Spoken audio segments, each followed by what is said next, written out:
નમો બુદ્ધાય, જય ભીમ. હમણાં દ્વારકાની અંદર એક બહુ મોટો વિવાદ ચાલી રહ્યો છે. વિવાદમાં એવું છે કે ત્યાંના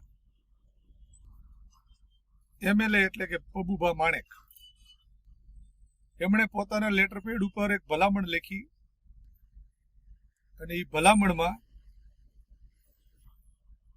હરિજન શબ્દનો પ્રયોગ કર્યો. તકલીફ એ છે કે તમે એક પ્રતિનિધિ, પ્રજાના પ્રતિનિધિ તરીકે વિધાનસભાની બેઠક પરથી ચૂંટણી લડીને ચૂંટાણા, અને છતાંય પછી તમે તમારા બુદ્ધિનો પ્રયોગ કરો ત્યારે લોકોને તકલીફ થાય. લગભગ કોઈ આ મેટરથી અત્યારે અજાણ નહીં હોય, કેમ કે પબુભા માણેક જે લેટર પેડ લીખો છે એ સોશિયલ મીડિયામાં ફૂલ વાયરલ. ત્યાર પછી અનુસૂચિત જાતિ સમાજના લોકોએ પબુભાની વિરુદ્ધ ઠેર ઠેર જગ્યાઓએ અરજીઓને ફરિયાદો આપી છે. સમાજના આગેવાનો દ્વારકાના મીઠાપુરમાં ભેગા થયા અને મહેનત કરીને ઘરે વી ગયા. એ બધું થયા પછી હું ઘણી વાર કહું છું કે સમાજના ભડવા ને દલાલ, પછી એક દલાલોની ટીમ ઊભી થઈ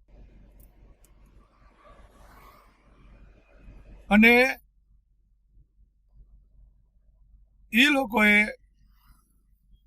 એક આવેદન પત્ર લખ્યું, જેને તમે અત્યારે આ સ્ક્રીન ઉપર જોઈ રહ્યા છો.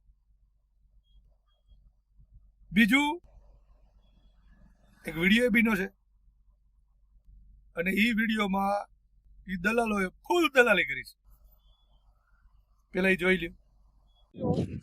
પબુભા માણેક વિરુદ્ધ જે કઈ મીઠાપુરમાં અને અન્ય જગ્યાએ જે કઈ ફરિયાદો થઈ છે એમાં જે મૂળ એનો લેટર છે એની સાથે અમે રૂબરૂ તપાસ કરતા એવું લાગ્યું છે એમાં કોઈ પણ છેડછાડ થઈ હોય એવું અમે અનુસૂચિત સમાજના ભાઈઓને જાણ થઈ છે.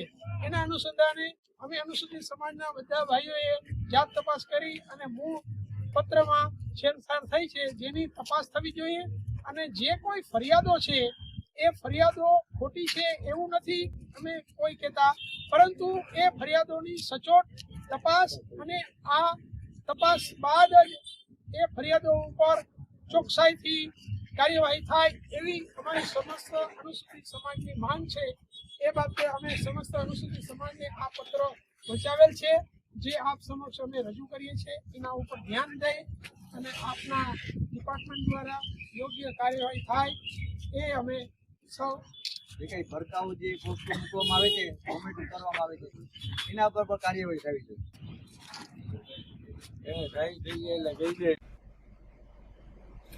હવે આજે તમે વિડીયો જોયો ને, એમાં આ દલાલોએ પોતાની દલાલી કરી અને એવું હોત એમ કીધું કે અમે રૂબરૂ ગયા હતા, અમે જોઈ આવ્યા. ઓરિજિનલ લેટર પેડમાં આવો ક્યાંય ઉલ્લેખ થયો નથી, તો ઓરિજિનલ લેટર પેડ જાહેરમાં મૂકતા તમારી માં મરી જાય. પબુભા માણેક આવો માણસ નથી, અમે કહીશી નથી. તો પબુભા માણેકને કયો કે તમારી સાથે સમાજના આગેવાનોએ જે ચર્ચા કરી છે ને રેકોર્ડિંગ મૂકો ને.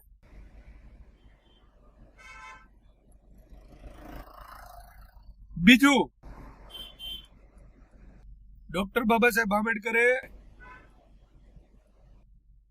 પૂના કરારમાં જે સહી કરી ને, અને ત્યારે એને કીધું તું ને કે દલાલો પેદા થાય.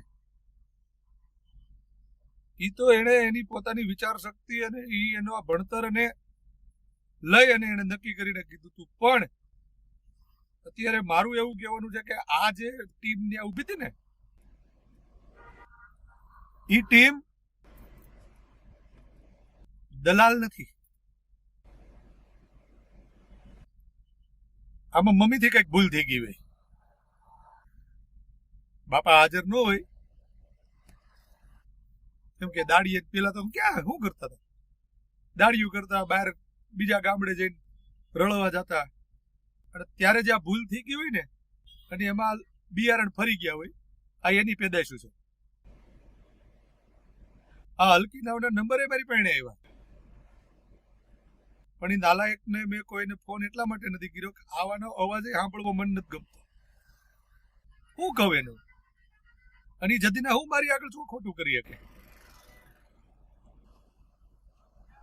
એટલે આ બધાને જો ભારતનું સંવિધાન આપણને છૂટછાટ આપે તો અમે અનુસૂચિત જાતિમાંથી ઓબીસી માં જઈ શકો, જનરલ માં જઈ શકો, પણ જનરલ વાળા ઓબીસી વાળા અનુસૂચિત જાતિ ના આવી શકે. એટલે તમે છે ને હવે સર્ટિફિકેટ ફેરવી નાખો, નાલાયકના પેટ ના હો. અને જો અહીંયા લિસ્ટ બનાવ્યું છે, આ લિસ્ટમાં નંબર નાખ્યા છે, એને કયો કે તમે પબુભા માણેકને ત્યાં જેવા અને તમે જે લેટર પેડ જોયો છે એને જાહેર કરો, સોશિયલ મીડિયા ઉપર મૂકો, અને તમારા પબુભાને કયો. એટલો બધો સાચો માણસ હોય ને તો એને કયો કે જાહેરમાં આવે અને કે ભાઈ આવું મેં નથી કર્યું અને આ કોઈએ મારા લેટર પેડ સાથે છેડછાડ કરી છે, તો એની વિરુદ્ધ આઈટી એક્ટ મુજબ ગુનો દાખલ કરાવો. અને તમે તો એમએલએ છો, તાત્કાલિક એનું રિઝલ્ટ આવશે. પણ એવું તમે ક્યારેય નથી કર્યું. આ તો અમારા દલાલો કહે છે, અમારી સમાજને વેચવા વાળા જે દલાલો રહ્યા ને એ એવું કહે છે. બાકી હકીકતમાં તો એ લેટર સાચો જ છે, કેમ કે એની માં તમે ફરિયાદ ન કરી શકો, તમે ખોટા છો. એટલે આ દલાલોને કહેવાનું કે માએ તો ભૂલ કરી દીધી, પણ છતાંય તમારા જે બાપે તમને આવડા મોટા કરીને હાંસવો ને એનું ઋણ ચૂકવવા હાટું તમારે આ દલાલીઓ નહોતી કરવાની. નાલાયકના પેટ ના. અને કયો કે ઓરિજિનલ લેટર પેડ આપો અને આઈટી એક્ટ વિરુદ્ધ ગુનો દાખલ કરાવીને એની એફઆઈઆર ની નકલ આપો, ત્યારે અમને એમ થાય કે તમે સાચા છો. બાકી તો તમારી માં ભૂલ કરી ગઈ છે, પાકું છે.